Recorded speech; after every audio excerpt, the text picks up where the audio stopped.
Pendant ces jours émaillés par de nombreux actes portant atteinte à l'ordre public, aux libertés individuelles et collectives, le Congo tout entier attend fébrilement un message du président de la République. Ressentant profondément chez les Congolais une grande peur pour leur sécurité, le président rassure dans un discours le 22 juin de sa disponibilité et de sa détermination à mettre tout en œuvre pour garantir à tous les libertés chèrement acquises. En ces heures graves, où les ambitions d'une poignée d'assoiffés de pouvoir contrastent avec l'idéal de liberté de tout un peuple et sèment terreur et tristesse dans les familles, l'impératif de l'égalité républicaine m'autorise à prendre mes responsabilités, toutes mes responsabilités, afin de sauvegarder la paix, la fraternité et la concorde nationale. En ma qualité de garant de la Constitution au nom de laquelle j'ai prêté serment, j'affirme qu'à partir de ce jour, la Constitution du 15 mars 1992 doit produire tous ses effets et être le seul socle régulateur de notre marche vers la démocratie et le progrès. Aussi, s'agissant des prétextes électoraux invoqués, en tant que président de la République élu au suffrage universel, la loi ne me permet pas d'annuler un scrutin quelconque.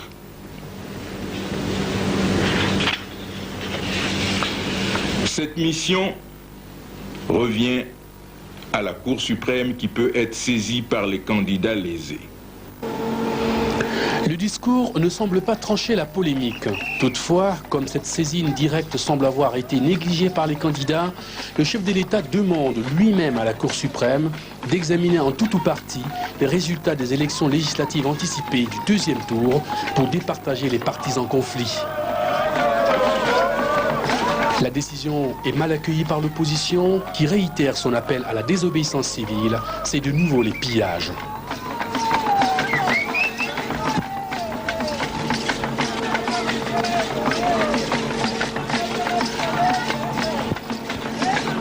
Le contentieux électoral n'ayant aucun effet suspensif, l'Assemblée nationale élue se réunit en session inaugurale. André Milongo est élu président de l'Assemblée nationale. Claude-Antoine Dacosta remet sa démission au président de la République. Quelques jours plus tard, Joachim Yombi Opango est nommé Premier ministre, chef du gouvernement, chargé de mettre en œuvre toutes les mesures propres à assurer la sécurité, la paix, susceptibles de favoriser le démarrage de l'économie. La démocratie n'est pas pour autant sauvée, c'est sans doute le Premier ministre sortant, Claude-Antoine Dacosta, qui a touché le poteau rose.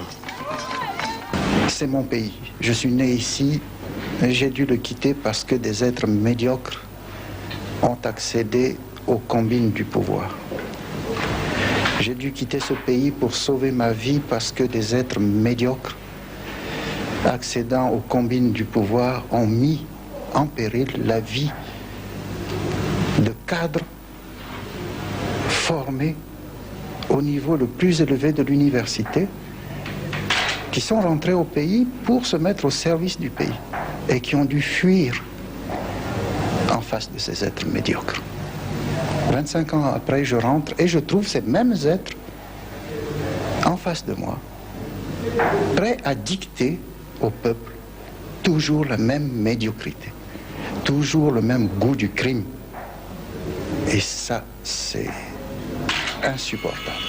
Nous allions avoir un gouvernement d'une composition exceptionnelle pour essayer d'abord de sécuriser l'ensemble de notre peuple en ce moment précis.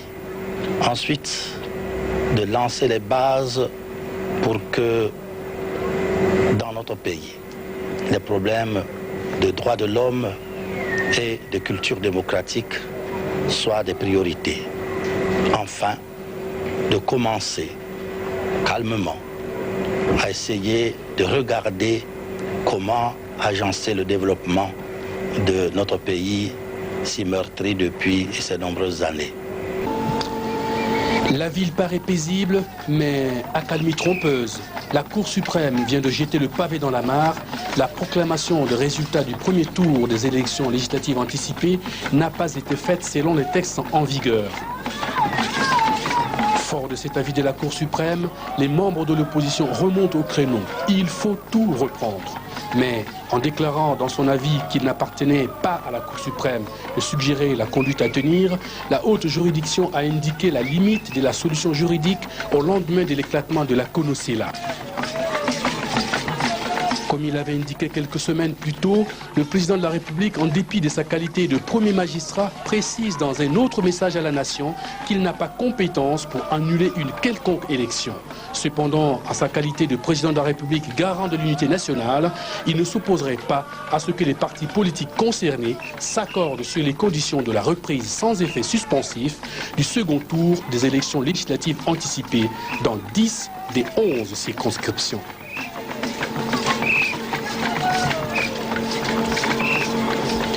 Pendant ce temps, l'armée est sommée de faire lever les barricades. À Bakongo, Makelekele et Mpila, les bandes civiles armées s'acharnent sur les originaires de la Bwenza, Nyari et Lekumu.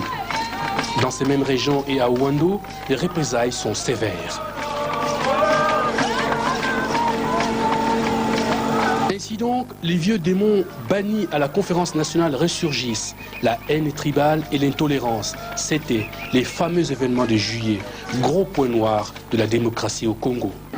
Nous avons été pilonnés de 7h à 9h au point où je me sentais complètement perdu, ma femme et mon fils. Finalement, je ne sais piqué par quelle mouche, les assaillants ont atteint ma parcelle et ont atteint plutôt la porte par une rafale. Et c'est en ce moment-là qu'ils feront irruption. Ils nous ont pointé, je ne sais certainement comment est-ce que j'en suis sorti. Ils nous ont dit que nous ne venions pas certainement que pour vous faire du mal, mais ils avaient, semble-t-il, une mission prescrite, celle de récupérer toutes les armes que certaines radios soupçonnent. Malheureusement, ils n'ont rien retrouvé et j'en suis sorti. Et bien, vous avez à 5 h du matin. Je suis en kulala. Je suis masque na figure. Mengi mambo. Oh, kangi nwange. Oh, mambo kile veka mukangi nwe. D'abord peut-être c'est venu na bunduka. Mo pesa ba fungula inzo. Ben fungula inzo ben tana kati ba bunduki kile. Bamekota na kata inzo kufuye babia music kumwangisa tata kimave kimbazo kuna kaka machete mosi kwa vanana na couvert à fleurs. Après on me baka betu neta na zandu kata zanda total kuna kutune betu kubula kuna bana na valeki kuna tapetu na sika total kuna vanda BIDC banque ya na UCB kwenda bomu beta mwainzo mosi alors mume katla bande vanana muna mes parce que ba bande bit mes muta play or coup ya fusina dilaka c'était na nzula makule leke mun ba direct. Un vendredi à 5 h du matin, ils sont venus nous prendre les yeux bandés, les bras attachés par derrière. Ils nous ont amenés au centre de polio. Et nous étions donc le premier, nous étions 11 dans le groupe. Devant cette horreur, les deux grandes familles politiques se regardent sagement dans les fonds des yeux. Et dans le souci de préserver la paix et l'unité nationale, dans l'intérêt supérieur de la nation, avec la détermination de régler la question des élections législatives anticipées, elles s'engagent dans un accord le 26 juillet, sous les auspices du comité de médiation, à lever toutes les barricades sans délai, aussi bien à Brazzaville qu'à l'intérieur, procéder à la libération de toutes les personnes détenues illégalement, fermer les centres illégaux de détention et remettre les armes de guerre détenues illégalement et mettre fin au pillage.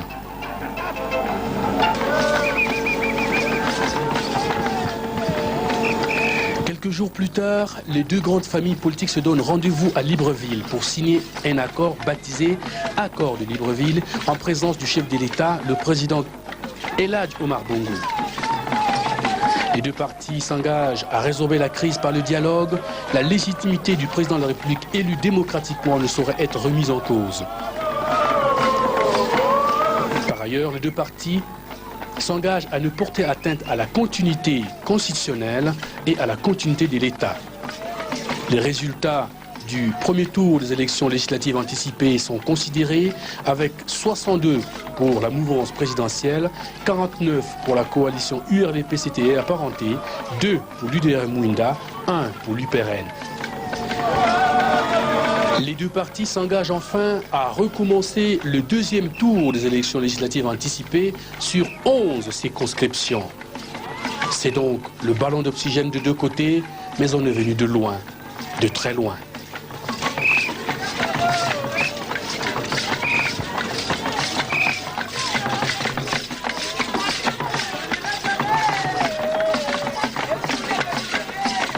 Premièrement, leur volonté de faire preuve de plus de responsabilité et d'œuvrer pour la création des conditions favorables au retour à une paix durable et à la restauration du climat traditionnel d'entente, de solidarité et de fraternité et de concorde nationale entre les différentes communautés du Congo. Deuxièmement, la nécessité de contribuer à la consolidation de la démocratie au Congo en respectant scrupuleusement la Constitution du 15 mars 1992 et en renonçant définitivement au recours à la force ou à l'arbitraire dans le règlement des différentes politiques. Troisièmement, la position constitutionnelle et le rôle du président de la République en tant que garant de l'unité et de l'indépendance nationale et de la continuité de l'État. Quatrièmement, que la légitimité et les prérogatives constitutionnelles du président de la République, élu démocratiquement au suffrage universel direct, ne sauraient être remises en cause. Cinquièmement, leur détermination à respecter scrupuleusement tous les engagements contenus dans le communiqué conjoint du 26 juillet 1993, ainsi que leur volonté et leur conviction de considérer l'exécution des 10 engagements comme indispensable pour créer les conditions favorables à l'application du présent accord. Les partis 1. proclament que les résultats du premier tour des élections législatives anticipées parvenus des bureaux de vote s'établissent comme suit. 114 élus, 62 pour la mouvance présidentielle, 49 pour l'alliance URDP-CT et apparentés, 2 pour l'UDR Mouinda, 1 pour l'UPRN et 11 sièges en ballottage. 2.